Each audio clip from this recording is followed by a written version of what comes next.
రాష్ట్రంలో ఉన్న అప్పులపై బహిరంగ చర్చకు వైసీపీ సిద్ధమా అని సవాలు విసిరారు మాజీ ఆర్థిక మంత్రి యనమల రామకృష్ణుడు. పార్టీ కేంద్ర కార్యాలయంలో ఆయన మీడియాతో మాట్లాడారు. గత వైసీపీ పాలనలో రాష్ట్రం అప్పుల పాలైందని ఆయన విమర్శించారు. రాష్ట్రం అప్పుల ఊబిలోకి పోవడానికి జగనే కారణమని ఆయన ఆరోపించారు. ఓడిపోయిన ఫ్రస్ట్రేషన్తో ఢిల్లీలో కొత్త సంబంధాల కోసం జగన్ ఆరాటపడుతున్నారని యనమల ఎద్దేవా చేశారు. వైసీపీ నాయకులు దీన్ని జీర్ణించుకోలేకపోతున్నారు. ఎందుకు జీర్ణించుకోలేకపోతున్నారంటే దీంట్లో వాస్తవాలు ఉన్నాయని. ఈ వాస్తవాలు బయటకు వచ్చి ప్రజలు ఈ వాస్తవాలను అర్థం చేసుకుంటే భవిష్యత్తులోనే వీళ్ళకి మనుగడ ఉండదు, మళ్ళీ అధికారం వచ్చేటువంటి సందర్భం కూడా ఉండదు అనేటువంటి ఒక భయాందోళన ఉంది వైసీపీ నాయకుల్లో కానీ, జగన్లో కానీ, జగన్ అనుచరుల్లో కానీ. ఆ విధంగా శ్వేతపత్రాన్ని కూడా వక్రీకరించి మాట్లాడడం అనేటువంటిది సరి అయినటువంటి విధానం కాదు. ఒకవేళ అట్లా మాట్లాడాలనుకున్నప్పుడు అసెంబ్లీకి వచ్చి ఉండవలసింది, కౌన్సిల్ కూడా వచ్చి ఉండవలసింది. కౌన్సిల్లో వాళ్ళు దాదాపు 40 మంది ఉన్నారు సభ్యులు. అదేవిధంగా అసెంబ్లీలో 11 మంది సభ్యులు ఉన్నారు, జగన్ కూడా ఉన్నారు. వాళ్ళు వచ్చి ఆ డిబేట్లో పాల్గొని ఉంటే, డిబేట్లో పాల్గొన్నప్పుడు వాళ్ళకి అనుకున్నటువంటి విధానంలో వాళ్ళు మాట్లాడటానికి ఎప్పుడు స్వేచ్ఛ ఉంటుంది. అది తెలుగుదేశం పార్టీ ఎప్పుడు కూడా స్వేచ్ఛ కల్పిస్తుంది. కానీ అసెంబ్లీకి రాకుండా ఢిల్లీ పోవడం, ఈయనేమో బుగ్గన గారు సరే ఆయన ఓడిపోయాడు రావడానికి వీల్లేదు కాబట్టి విజయవాడ రాకుండా హైదరాబాద్లో ప్రెస్ మీట్ పెట్టడం, ఇవన్నీ చూస్తూ ఉంటే ఒక భయాందోళన ఉంది వాళ్ళ వైసీపీ నాయకుల్లో.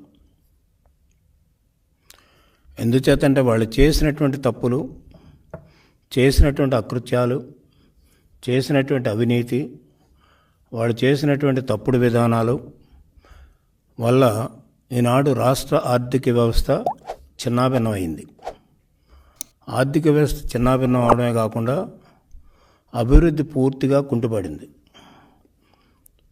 ఈ విధంగా మనం చూస్తే అభివృద్ధితో పాటు ఫైనాన్షియల్ సిస్టమ్ అంతా కొలాప్స్ అయింది.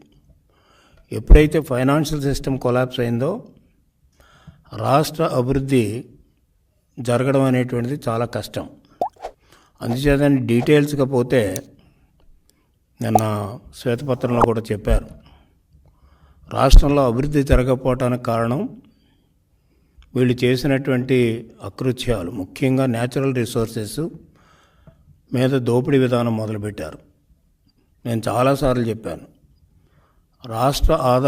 రాష్ట్ర ఖజానాకి రావాల్సినటువంటి ఆదాయం అంతా కూడా ప్రజల నాయకుల యొక్క జేబుల్లోకి పోతుంది. ఇదంతా నాయకుల యొక్క జేబుల్లోకి పోవడం వల్ల రాష్ట్ర ఖజానా ఖాళీ అవుతుంది. రాష్ట్ర ఖజానా ఖాళీ అవడం వల్ల ఉన్నటువంటి రిక్వైర్మెంట్స్ మీట్ అవ్వాలంటే ఖజానా జీరో అన్నప్పుడు చాలా కష్టం. అప్పుడు అప్పులకు చేసిన పరిస్థితి వస్తుంది. అంచేత అప్పులు చేయటానికే వీళ్ళు సిద్ధపడ్డారు తప్ప అభివృద్ధి చేయడానికి సిద్ధపడలేదు వీళ్ళు. ఇదొకవైపు. రెండవది సాక్షి పేపరు. ఎంచేతంటే ఉన్నటువంటి రూల్స్ ప్రకారంగా, సిస్టమ్ ప్రకారంగా శాసనసభలో కానీ, కౌన్సిల్లో కానీ మాట్లాడినవి కానీ, పేపర్లో టేబుల్ మీద పెట్టినవి కానీ వక్రీకరించడానికి మీడియాకు కూడా హక్కు లేదు. అదేవిధంగా తప్పుడుగా చిత్రించడానికి కూడా వాళ్ళు చేయకూడదు. ఒకవేళ చెప్పగలుగుంటే ఏదైతే జరిగిందో ఆ సందర్భాలు చెప్పడానికే వాళ్ళకి అవకాశం ఉంటుంది తప్ప మెంబర్స్ మాట్లాడినప్పుడు కానీ, మెంబర్స్ ఏదైనా శ్వేతపత్రాలు కానీ ఏమైనా పత్రాలు పెట్టినప్పుడు కానీ వాటిని వక్రీకరించి మాట్లాడటానికి లేదు. అలా వక్రీకరించి కానీ పేపర్లో పబ్లిష్ చేస్తే definitely it comes under privilege of the house. అది కూడా ఉంది. ప్రతిపక్ష హోదా అతనికి తెలియదు.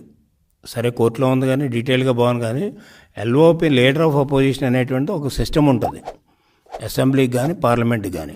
10% కంపల్సరీగా ఉండాలి.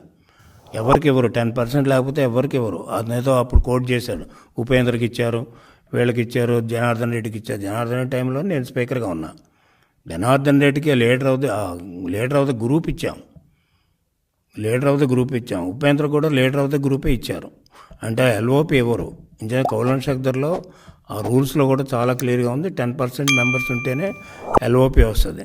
ఆయన అడగడం కూడా హాస్యాస్పదం. అంటే ప్రజల్లో నువ్వు అపోజిషన్ కూడా పనికిరావని చెప్పిన తర్వాత మళ్ళీ నాకు అపోజిషన్ లీడర్ ఇవ్వడానికి డిమాండ్ చేయడం ఏంటి, నాకు అర్థం కాల.